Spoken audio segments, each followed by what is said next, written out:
มื่อวานนี้เวลาวันได้อ่านบทหนึ่งที่เขียนโดยนักประพันธ์ผู้หนึ่งเพิ่นเขียนว่า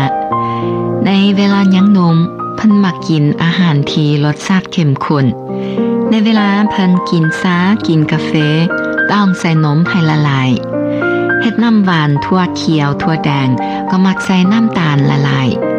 กินผักกินข้าวก็จะเอาน้ำสะอิ๋วละลายใส่สรุปแล้วมักรสชาติปุกการคบค้าสมาคมในยามนั่นก็คือกันมักไผผู้หนึงแล้วก็จะรู้สึกว่าผู้นี้ดีหมดสุอัน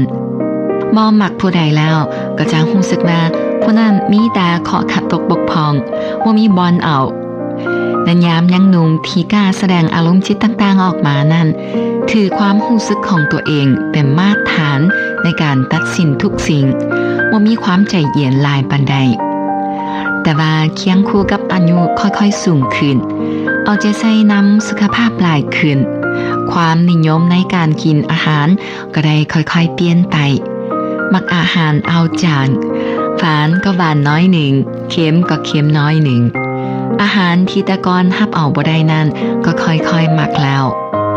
ส่วนท่าทีในการคบค้าสมาคม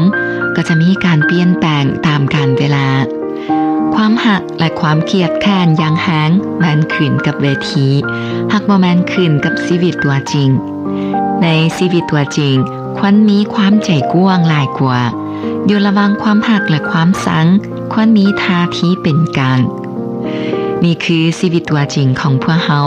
ค่อยๆจางลงค่อยๆฮู้จักกับความเป็นจริงของทุกสิ่งในโลกนี้